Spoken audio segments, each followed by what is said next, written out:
vamos a iniciar con esta clase y ahí tienen sus hojas, que al principio es un recordatorio de lo que vimos en clases pasadas, que esta es una de la anterior de teología. Exploramos qué es la teología, definimos qué es la teología, que es el estudio de Dios por medio de las Escrituras para poder conocer a Él y poder adorarle genuinamente. También vimos que toda persona tiene teología, consciente o inconscientemente tiene, hasta incluso un ateo tiene teología, porque la teología es el estudio de Dios, el conocer de Dios, el saber algo de Dios, y hasta un ateo dice algo de Dios, aunque éste diga que, por ejemplo, Dios no puede ser conocido porque no existe. Ya está diciendo algo. Él tiene un entendimiento distorsionado, lo que fuera, pero tiene un entendimiento de Dios. Entonces, todas las personas tienen un entendimiento de Dios o quieren decir algo sobre Dios. Cuando estamos conversando entre familia, en el trabajo, etc., siempre va a decir, no, sí, yo creo en Dios, o yo creo que Dios es así. Siempre, por más que no haya estudiado teología, siempre tiene algo que decir. No vamos a toparnos con eso si hablamos, por ejemplo, de matemática, no de física y demás, porque la gente, yo no he estudiado eso, no me voy a meter. Pero en teología eso no pasa. Muchas personas, aunque no hayan estudiado teología adecuadamente, siempre se lanzan a decir, porque es un tema que afecta a todos. Ahora, vimos esas cosas, vimos 5 principios fundamentales de la teología, y ahora vamos a recordar algo importante, que es cómo podemos saber si nuestra teología es correcta. ¿Alguien se acuerda? Bueno, si estuvieron algunas personas aquí. O en tus palabras, ¿cómo podemos saber si nuestra teología es correcta? ¿Qué piensas? Ya que todos tenemos una especie de teología. Nos basamos en la palabra de Dios. Basándonos en la palabra de Dios, ¿sí? ¿Qué más? ¿Alguien más quiere compartir? ¿Cómo podemos estar seguros que nuestro entendimiento de Dios es correcto?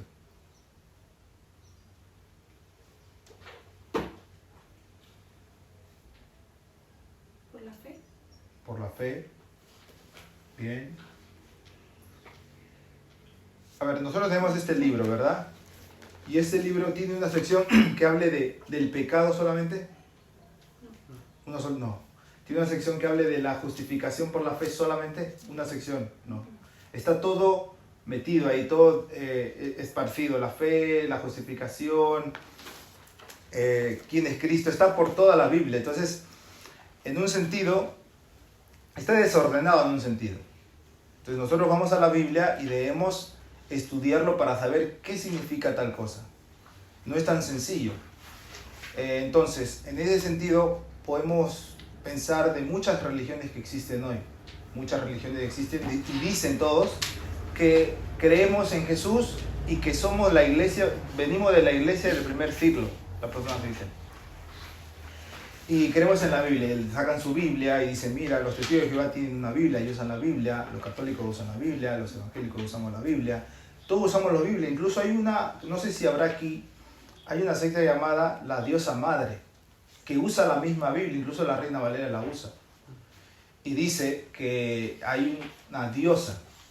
Entonces, usa por ejemplo, Génesis 1:26, cuando dice, hagamos al hombre. Entonces, hagamos, dice. Entonces, no solamente Dios estaba ahí, sino estaba la diosa. Porque así como nosotros somos padre y madre, ¿no? Esposo y esposa, Dios también. O sea, si hay el padre, hay la madre, ¿no? Entonces, ellos razonan y van a la Biblia y dicen, mira, esto es así. Y ya agarran otros pasajes por ahí de la Biblia para decir su teología, su entendimiento de Dios. Que no solamente Dios es Padre, sino también Dios es Madre.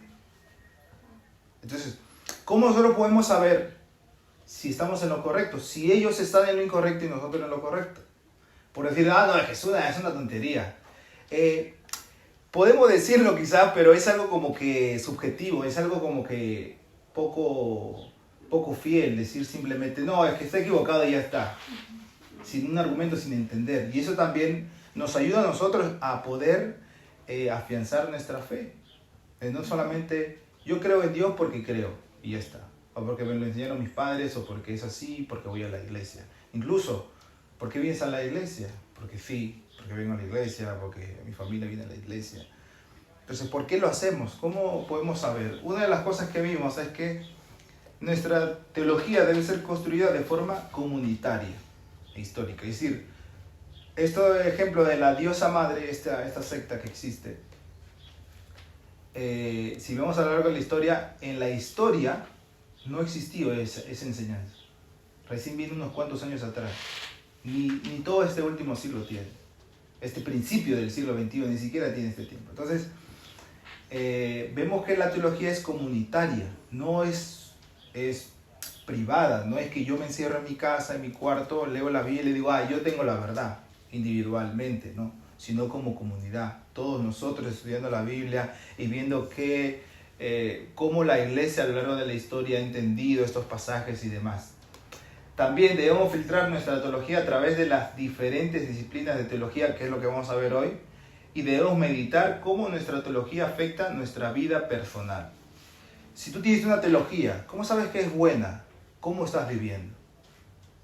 Si tú dices, no, yo creo en Dios Trino, el Padre, el Hijo y el Espíritu Santo, que el Padre no es el Hijo, pero es Dios, el Hijo no es el Padre, pero es Dios, el Espíritu Santo no es el Padre ni es el Hijo, pero es Dios. Sí, lo tengo claro, lo entiendo todo, pero vivimos como si eso no fuese verdad. Entonces, ¿cómo sabemos que nuestra teología es correcta? También cómo nosotros estamos viviendo en el día a día, como madres, como padres, en comunidad como iglesia, en el trabajo, cómo nosotros estamos viviendo. Muchas veces nosotros caemos en depresión, en decaimiento, ¿no? Y el salmista dirá, ¿por qué te abates, oh alma mía? ¿No? Espera en Dios. Entonces, si nosotros creemos que Dios es soberano, ¿por qué abatirnos?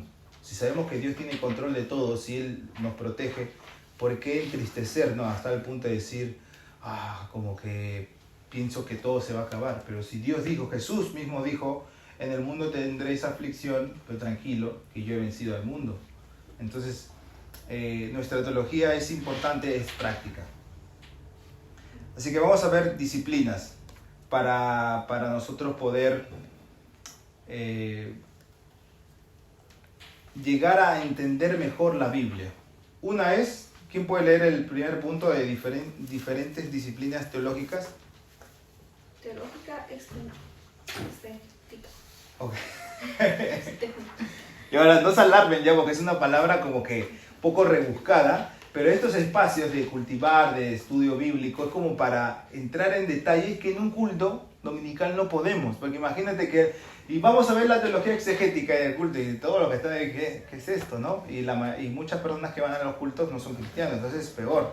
Este espacio es idóneo para esto, y yo te animo a que no te pierdas y trates de esforzarte para hilar el pensamiento. Y por eso voy a dar una ilustración para ver conectar. Josué 1.3. ¿Quién puede buscar y leerlo?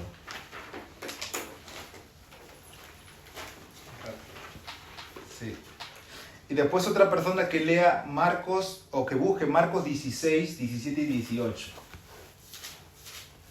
Esa es una ilustración que me pasó hace varios años atrás.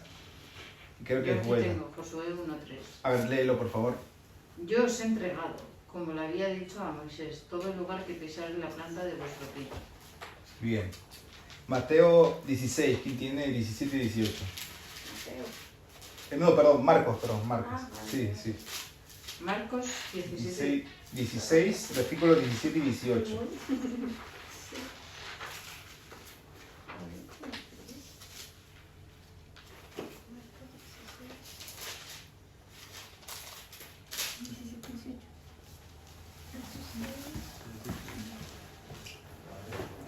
Ya lo tengo. Perfecto, léelo por favor. El que creyere y fuere bautizado será salvo, mas el que no creyere será condenado. Y estas señales seguirán a los que creen. En mi nombre echarán fuera demonios, hablarán nuevas lenguas. Bien, perfecto. A ver, vamos a usar estos dos pasajes. Josué 1.3, ¿qué nos enseña? De que si todo lo que pisara en la planta de nuestro pie será nuestro. Es decir, yo voy a pisar esto, para que sea mío. Esto lo piso. En una ocasión en el trabajo, un jovencito cristiano de una iglesia X decía sí, y me contó algo muy bonito, que sus padres habían conseguido un piso, una casa. Y él me dijo cómo sucedió la historia, que era que sus padres un día vieron la casa y pusieron sus manos y sus pies sobre la casa, diciendo todo lo que pisare la planta de mi pie será mío, dijeron ellos. Sus padres también cristianos. Y pasó un tiempo, y después de ese tiempo resultó que pudieron comprar esa casa. Entonces, gloria a Dios, me decía, ¿no? Y yo lo escuchaba atentamente y también entendiendo el corazón y decir, oye, pues él está creyendo esto genuinamente, ¿no? No está faltando a decir yo odio a Dios y no me importa, ¿no? Él estaba creyendo esto genuinamente. Entonces yo le dije, pero ¿tú crees que Josué 1.3, que ese pasaje, ese texto que has citado, y que tus padres como que fue su esperanza, realmente se aplica esto? Sí, porque la Biblia hay que aplicarla, claro, hay que aplicarla y todos estamos de acuerdo, y hay que aplicarla, pero primero ¿qué hay que hacer antes de aplicarla? Entenderla, exacto, porque no podemos aplicar a lo que no entendemos. Y yo le cité Marcos 16. Vamos a poner esto. Entonces, si hay que aplicarla así, porque ya, ahorita saliendo del trabajo, vamos a una ferretería y compramos veneno para ratas, tú te lo tomas y vamos a ver si vives o no vives. Si no vives, es que no eres cristiano, pero si vives, es que eres cristiano. ¿Pero por qué? Es que la Biblia dice que estas señales seguirán a los que creen. Tomarán cosa mortífera y no les hará daño. No, pero un día yo me comí un pan en mal estado y no me hizo daño. No, ahí no dice que un pan, una cena pasada, no. Dice cosa mortífera, algo que te va a matar. Entonces vamos a aplicar el texto así como tal, ¿verdad? Entonces lo que quiero decir aquí es que la Biblia no fue escrita ayer por la mañana. La Biblia incluso no fue escrita en nuestro continente, ni en una cultura occidental.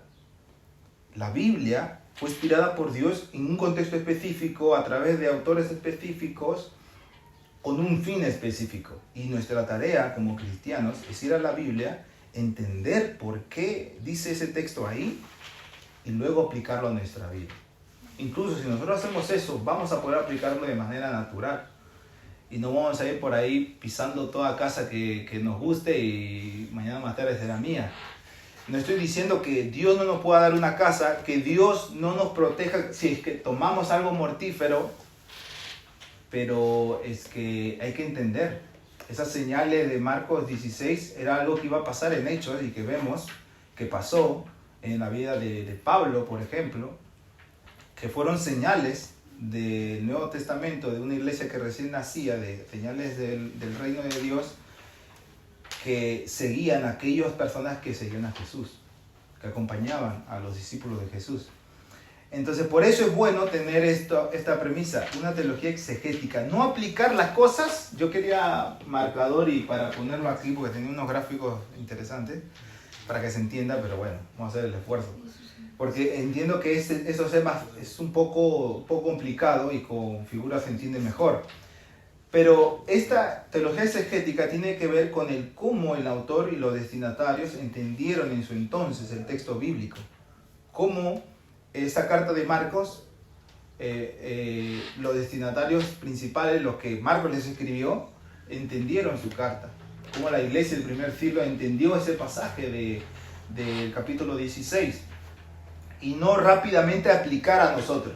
A nosotros nos encanta hacer eso porque somos seres humanos, somos personas relacionables, emocionales. Entonces nos encanta, agarramos un pasaje, incluso a veces hay una práctica de que agarramos la Biblia y hacemos así y donde cae, ¿no? Y no sé, tenemos ahí, Señor, Jehová mi pastor, y nos animamos, ¿no? Nos animamos. Y ya, pero ponte que cae en otro lado y te dice, no sé, aparte de mí, Satanás, ¿no? Cuando Jesús le dice eso a Pedro, entonces, hey, no, y ya no tomamos eso. Entonces, la Biblia es un libro sagrado, es un libro que debemos usarlo no esotéricamente quizás, sino como un libro inspirado. a esto es otra disciplina que es la teología bíblica, que es un texto que nosotros tenemos, entenderlo a la luz del Evangelio. Cómo eso conecta con el Evangelio, cómo eso está relacionado con toda la Biblia. Y para ello vamos a Levítico 11, para hacer un ejercicio, porque creo que con ejercicio vamos a poder entenderlo mejor. Aquí hay, a la izquierda de la hoja, dice trasfondo. Y todos llegamos con trasfondos, con presuposiciones personales a la Biblia, ¿sí? Aquí todos ustedes tienen un entendimiento de Dios, ¿verdad? Nosotros hemos hablado en la clase pasada que todos tenemos una teología, todos tenemos un entendimiento o conocimiento de Dios, sea mínimo, sea mucho, pero todos aquí tenemos algo. Entonces, ustedes tienen una vida diferente a la mía, ¿verdad? Yo soy peruano, ustedes tienen otra nacionalidad, vascos, ecuatorianos, colombianos. Entonces, nosotros hemos vivido en países diferentes, ¿verdad? Tenemos una cultura diferente, tenemos padres diferentes, hemos ido a un colegio distinto, nos hemos relacionado con personas diferentes. Y todas esas cosas, porque nosotros no queramos, influencian en nuestra manera de poder entender el texto bíblico. Si es que tú has tenido un deseo mucho de ayudar a niños, ese deseo de ayudar a los más indefensos, de niños violentados, por ejemplo, va a influenciar a tu manera de cómo tú estudias la Biblia incluso. Entonces todos tenemos trasfondos. Ahora, no es que esté mal tener trasfondos culturales, pero debemos tener cuidado a que esos trasfondos dominen la Biblia. Porque quizás alguien tiene un trasfondo feminista, ¿sí? Y vamos a la Biblia con un trasfondo feminista. Y es fácil, hoy en día ponen en tela de juicio pasajes como lo del apóstol Pablo, diciendo que es machista, ¿verdad? O que Jesús, machista. Entonces, ¿por qué? Porque vamos con nuestros marcos de referencia a la Biblia. Y nosotros debemos ir en humildad para que el texto nos domine a nosotros y no nosotros dominar el texto. Entonces, vamos a ver un ejemplo ahí en Levítico 11, 1-23. Vamos a leerlo rápidamente. Me siguen la lectura y dice: Habló Jehová a Moisés y a Aarón diciéndoles: Hablad a los hijos de Israel y decidles: estos son los animales que comeréis de entre todos los animales que hay sobre la tierra. De entre los animales, todo el que tiene pezuña hendida y que rumía, comeréis. Pero de los que rumían o que tienen pezuña, no comeréis estos: el camello, porque rumía, pero no tiene pezuña hendida, lo tendréis por inmundo. También el conejo, porque rumía, pero no tiene pezuña, lo tendréis por inmundo. Asimismo la liebre, porque rumía, pero no tiene pezuña, la tendréis por inmunda. También el cerdo es inmundo, dice versículo 8: de la carne de ellos no comeréis, ni tocaréis su cuerpo muerto, lo tendréis por inmundo. Esto comeréis, dice, de todos los animales que viven en las aguas, todos los que tienen aletas y escamas en las aguas del mar y en los ríos, estos comeréis. Pero todos los que no tienen aletas ni escamas en el mar y en los ríos, así de todo lo que se mueve como de toda cosa viviente que está en las aguas, los tendréis en abominación. Os serán pues abominación de su carne, no comeréis y abominaréis sus cuerpos muertos. Todo lo que no tuviera aletas y escamas en las aguas, lo tendréis en abominación. Y de las aves, estas tendréis en abominación, no se comerán, serán abominación: el águila, el quebrantahuesos, el azor, el gallinazo, el milano, según su especie, todo cuervo según su especie, la avestruz, la lechuza, la gaviota, el gavilán según su especie, y el búho, el somormujo, el ibis. Versículo 20: todo insecto alado que anduviere sobre 4 patas tendréis en abominación. Versículo 23: todo insecto alado que tenga 4 patas tendréis en abominación. Y por estas cosas seréis inmundos: cualquiera que tocare sus cuerpos muertos será inmundo hasta la noche. Entonces, es una lista si vamos a ver, ¿por qué este pasaje está aquí? Ahora, primeramente, ¿cuál es el contexto de este pasaje? Es Levítico 11.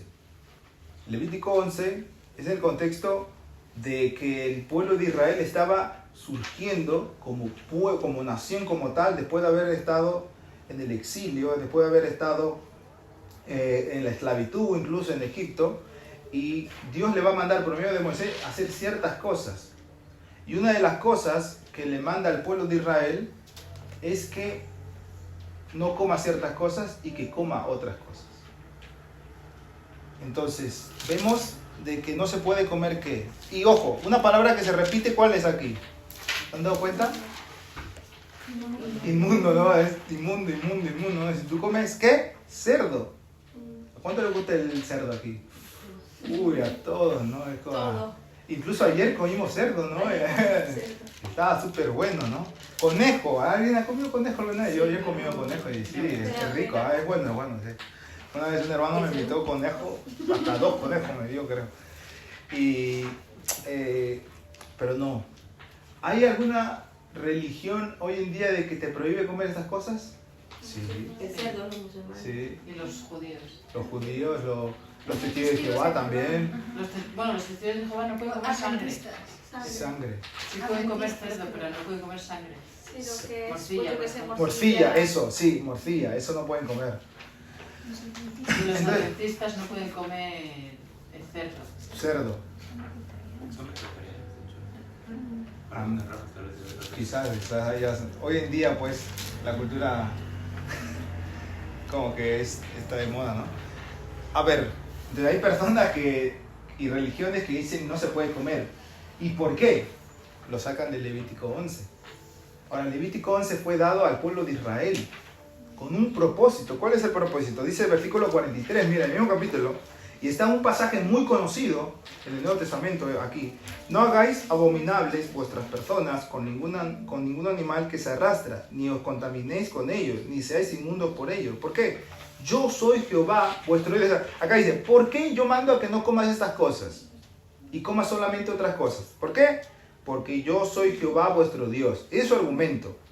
Vosotros, por tanto, os santificaréis y seréis santos, porque yo soy santo. ¿Se acuerdan de ese pasaje del Nuevo Testamento? El apóstol Pedro en su carta. Sed santo, porque yo soy santo, dice Jehová, dice Pedro, citando al Levítico. Es un pasaje muy conocido en el Nuevo Testamento y está aquí en el contexto amplio de el mandamiento de Dios a que no coma el pueblo de Israel ciertos alimentos. ¿Con qué propósito entonces Dios mandó a que no comiera el pueblo de Israel esas cosas, según lo que hemos leído aquí? ¿Cuál fue la razón? Pues supongo que para diferenciarse de otros pueblos. Exacto. De los cananeos. Sí. ¿Sabes lo que significa santo? Acá dice, yo soy santo, ¿no? Santificaréis y seréis santos porque yo soy santo. Apartado. Es ser apartado de, eso es. No solamente ser apartado de algo en específico. Y es apartado del pecado. Y Dios quería que Israel sea apartado de entre otras naciones, porque iba a ser su pueblo santo, que no eran los otros pueblos politeístas y demás, y que no tenían al Dios único y verdadero. Entonces, para diferenciarlo, como bien has dicho tú, para diferenciarlo. Esa era la razón por la que Dios manda y no solamente sino otras leyes ceremoniales, también que el pueblo de Israel tenía que obedecer para ser el pueblo de Dios.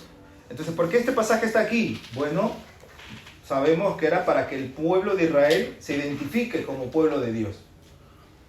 Y la teología bíblica, que es conectar esto con el mensaje del Evangelio y la historia, la gran historia de la Biblia, que es el reino de Dios, que es cómo Dios envió a su Hijo para salvar a su pueblo. Entonces, ¿qué luz trae Cristo a este texto? ¿Quién puede buscar en Marcos 7, 18 al 19? Voy a buscar otro pasaje, está en Hechos 10 también. Marcos 7, 18 al 19. Y otra persona que busque, por favor, Hechos 10, 15. Aquí tengo Marcos. 18, 19. Bien, léelo, por favor, Edinson. Él les dijo, ¿también vosotros estáis así sin entendimiento? ¿No entendéis que todo lo que fuera que entra en el hombre no le puede contaminar. Bien, perfecto, muy Todo lo bien. de fuera, pero todo Sí. lo de fuera no le Sí. puede contaminar. Y después dice la razón. Porque no entra en su corazón, sino en el vientre y sale a la letrina. Ujú. Esto decía, haciendo limpios todos los alimentos. Bien. Ahí mismo está diciendo el autor, Marcos está interpretando las cosas de Jesús que dijo. Esto decía, ¿por qué? Porque no entra en su corazón. Bien. Haciendo santas todas las cosas. Entonces, ahí está diciendo de que no hay alimento que sea impuro, sino todos son santos. Pero Levítico nos dice que Es el mundo. es inmundo, ¿no? Alguien, pero tu Biblia se contradice. No, espera. La Biblia no es un libro cualquiera que fue escrito ayer por la mañana y que porque tú ves dos cositas así ya lo tiras al tacho. No. Eso es algo injusto incluso decirlo. Vamos a entenderlo entonces. Hechos 10, 15, por favor. Volvió la voz a él la segunda vez. Lo que Dios limpió, no lo llames tú como. Bien. Ese es el contexto donde Pedro ve la visión en donde están un montón de animales y él dice, yo no puedo comer eso, y Dios le dice de que no llames tú inmundo lo que yo he santificado. Antes era inmundo. Claro, para un judío como Pedro eso es inmundo, porque así fue instruido en la ley. A todo judío sabía de que no podía comer esas cosas. ¿Por qué? Porque no le va en la dieta, no, porque es inmundo según Dios. Y que no debemos acercarnos porque si tocamos la sangre o tocamos a un animal muerto, así somos impuros incluso. Y debemos esperar hasta la noche para purificarnos. Pedro sabía eso, pero Dios ahora le dice, no llames inmundo lo que yo he santificado. ¿Cómo es que fue santificado todas las cosas? Por la muerte de Jesús. Jesús dijo, y Él es el cumplimiento del pacto, y es por Él que realmente nosotros somos el pueblo diferente. Es por Él que realmente nosotros somos santos. En el antiguo pacto, Israel, ¿cómo era el pueblo de Dios?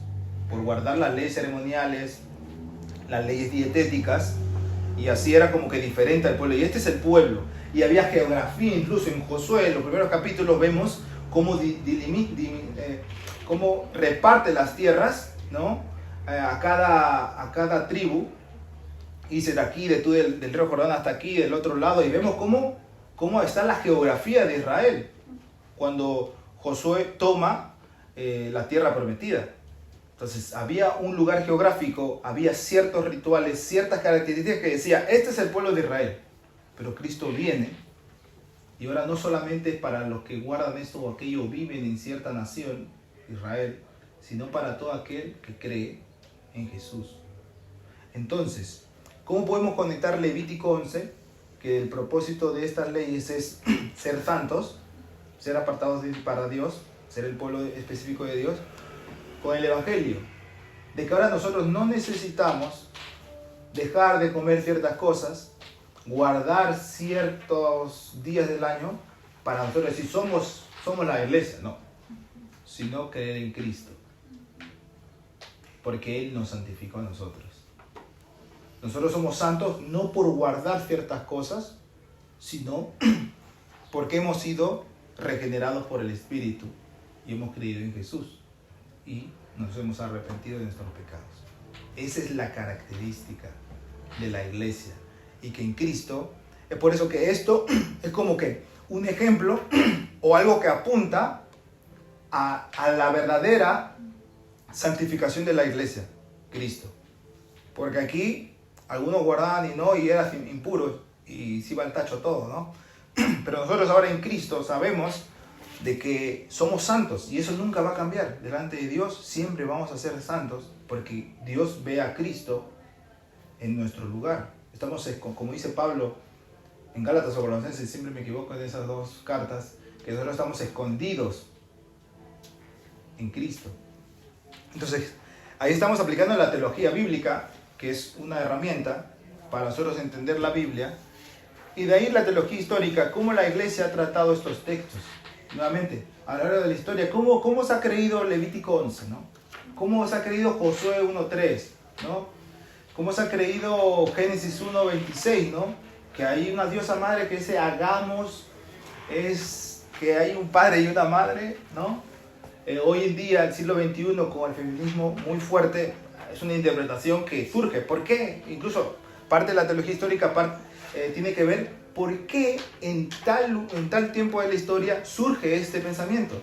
Porque, por ejemplo, el pentecostalismo nace en el siglo XXI, a final del siglo XX y principio del siglo XXI. ¿Y por qué no nació en el siglo XVI, el siglo XV? ¿Por qué? ¿Por qué ahora y no antes? Entonces, todo eso nos ayuda a poder entender. Ahora, yo pregunto, ¿cree usted que considerar las disciplinas que estamos hablando, teológicas, puede inferir o dificultar una vida cristiana práctica? Porque estamos hablando aquí de hacer esta disciplina, teología exegética, bíblica, histórica, sistemática, la oración también, la teología pastoral. Hacer todas estas cosas como que son tantos pasos que va a decir, uy, ahora para yo leer un texto tengo que hacer todo esto. Yo me levanto en la mañana, me baño y ya tengo que irme a trabajar. Yo no tengo tiempo como para exegear, a ver qué dice el texto, vamos al griego y esto, a la historia, ¿cómo, qué dijo, qué se pensó en el primer siglo, en el segundo, en el tercero, en el quinto siglo sobre este pasaje que yo he leído de Jehová es mi pastor? ¿Qué pensaron? Entonces, ¿creen que es un poco como que, no sé, dificulta el poder entender la Biblia, el hacer todas estas cosas? ¿Qué piensan?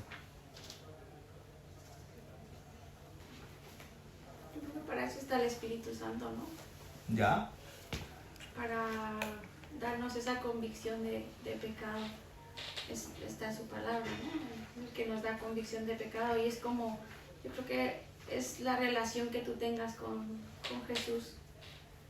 Obviamente tienes que apartar ese tiempo para estar con Él y leer su palabra, pero yo creo que el Evangelio es más fácil que eso. Jesús no te dice qué pasos tienes que dar para acercarte a Él. Yo pienso que es esa convicción y esa cercanía que tengas con Él, y obviamente es importante el estudiar la Biblia, el tener un tiempo de intimidad con Él, y Él se revela tras esa intimidad que tú puedas tener con Él, y es vivir el día a día con Él. Bien. Guarda lo que has dicho, tenlo presente lo que has dicho, para un segundo. ¿Alguien quiere compartir otra cosa?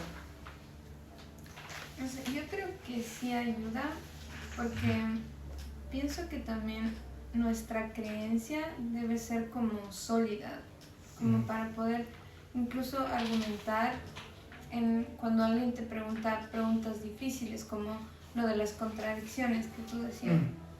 Sí. Entonces creo que obviamente no es que cuando leemos la Biblia hacemos siempre todas estas cosas, ¿no? Pero sí deberíamos es como dedicar un tiempo para aprender y crecer en eso, para entender mejor. Vamos a quedar con estos dos pensamientos que ustedes han dicho. ¿Cómo pueden, lo que ustedes han dicho que está bien, ya, vamos a poner así, y todos presten atención, y los demás también si quieren ayudar, en la Biblia, ¿dónde está eso? ¿Dónde se basa eso de lo que ustedes han dicho? ¿Dónde se basa en la Biblia? Eso que el Espíritu Santo nos ayuda y esto, tú de que sí es bueno poder aplicarlo y dar un tiempo, por ejemplo, ¿dónde está eso? ¿Dónde nos anclamos en la Biblia? Pues te pedí que no te olvidaras de lo que dijiste. El Espíritu Santo está desde Génesis hasta el Apocalipsis. Él está ahí, se mueve en toda la Biblia, el Espíritu Santo está ahí. Y luego el que tengas esa, o sea, lo siguiente es como desde el Nuevo Testamento, ¿no? Que es desde que viene Jesús y nos da esa revelación es la gracia de Jesús hacia nosotros, ¿no? La gracia de Dios, que es el perdón, es el poderte acercar sin ningún ritual a Él, ¿no? Bien. Nos viene de Jesús. Bien, está bien. De su muerte. No recuerdo el versículo en el que nosotros somos llamados a meditar en las escrituras. Meditar las escrituras porque en ellas encontrar la salvación, dice Jesús. Entonces creo que meditar También significa eterno. tal vez todo este proceso. O sea, tal vez como cristianos que no tenemos un estudio de teología, tal vez nuestro curso así, no lo hacemos, pero creo que sí implica hacer todo el análisis de en qué contexto se aplica, cuándo se aplica y ese tipo de cosas. Bien. Sí. A ver, yo estoy haciendo esto para hacerlos pensar a cada uno de ustedes. No quiero ser el abogado del diablo ni alguien malo que, oye, ¿qué me está haciendo conmigo? Está poniéndome, ya no voy a participar. No, acá nosotros estamos para aprender juntos.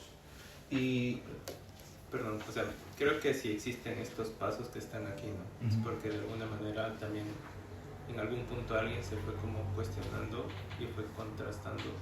sí, Tal vez al mismo punto de las mismas diferencias de culturas, por ejemplo. Tal vez lo que yo estoy creyendo es correcto, ¿no? sí, Y como darle un poco más de estructura a todo esto. Porque, bueno, estas palabras técnicas son porque tienen una estructura.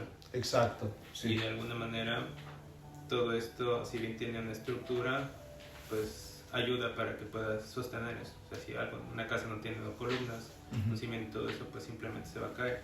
sí, Pero si todo esto es una estructura para poder que la casa o nuestra fe en Cristo esté bien edificada y cimentada, pues puede ayudar así es. a ser sólida. Totalmente. Y ahora, es bueno aquí poner que debemos de cuidarnos de los extremos. Porque al final esto no tiene la culpa, ni el depender del Espíritu Santo, que es vital. Por eso uno de los puntos es la oración. A ver, hay muchas escuelas teológicas que ponen teología exegética, bíblica, histórica, sistemática y otra crítica textual, que ya no lo quise poner para no reventar cabeza acá, pero hay disciplinas que uno, la gente está ahí metida, ¿no? Pero la oración nadie habla. Y una disciplina vital es la oración. Y de hecho que esta debe estar bañando a todas las otras. Y por eso lo que tú dices está bien. Ahora, no debemos irnos a los extremos porque acá dice oración. También hacemos teología en oración, pues necesitamos la dependencia del Espíritu Santo para que cumpla su función. ¿Cuál es la función del Espíritu Santo? Lo que dijiste. Convencernos de verdad, pecado y justicia. Nosotros decimos, estamos estudiando, sí, Levítico, sí, esto es así.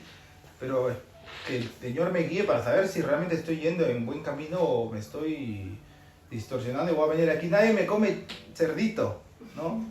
Porque la Biblia dice. Entonces, no es ir a los extremos.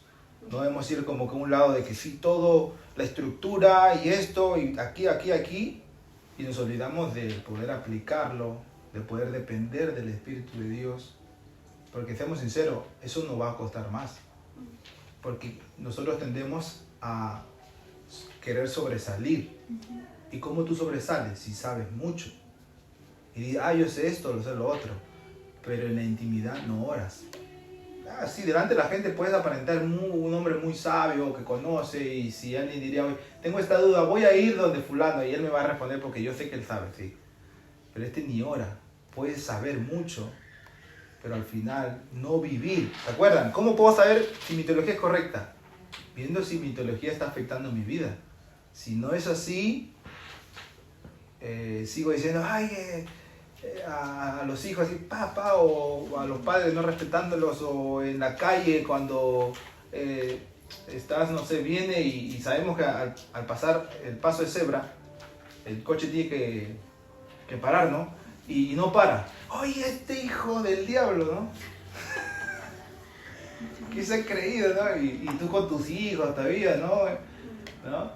Entonces, y ahí se te vuela la paloma y viene el cuervo y te recome toda la cabeza, ¿no? Entonces, es algo práctico la teología. No es algo que no se pueda tocar, algo que está vagando ahí por las nubes. No es algo práctico en nuestra vida diaria y que la necesitamos. Porque si no, ¿cómo vamos a poder defender nuestra fe al momento de que alguien nos pregunta cosas? ¿Y cómo vamos a vivir de la mejor manera? ¿Cómo sabemos?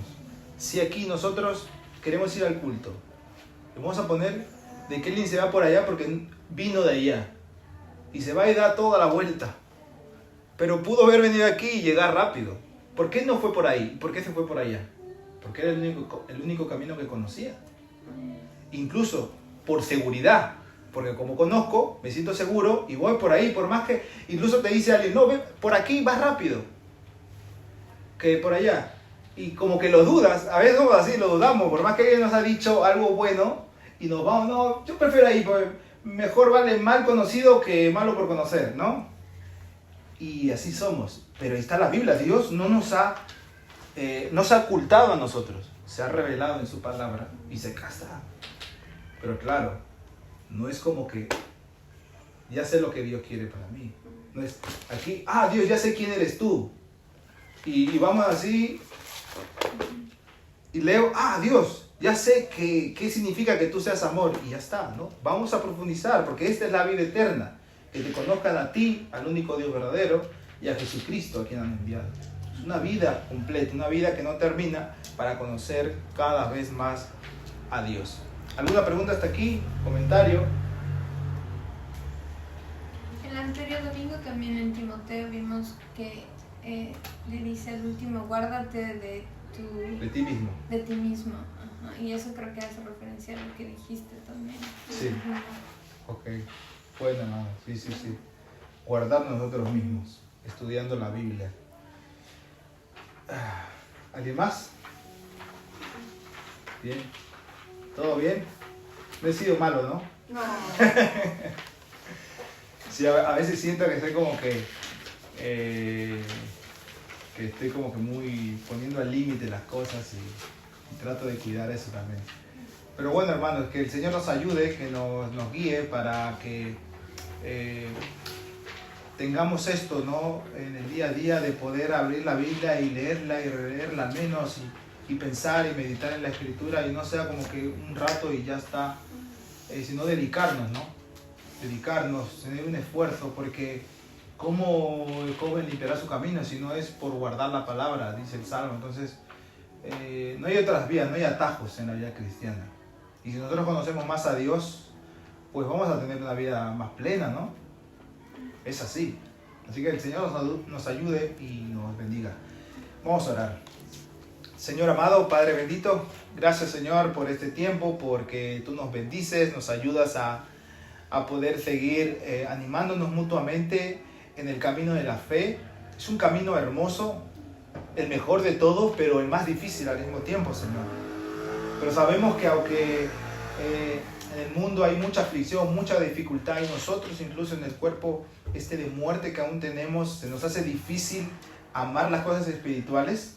Tú estás con nosotros hasta el fin del mundo, Señor, y nos das la fuerza para seguir en el camino de la fe y animarnos para aprender más de ti y poder tener esa vida abundante por la cual tú moriste en la cruz, Jesús, para darnos vida eterna, una vida plena de gozo, de alegría, porque a pesar de ser tus enemigos, tú nos reconciliaste.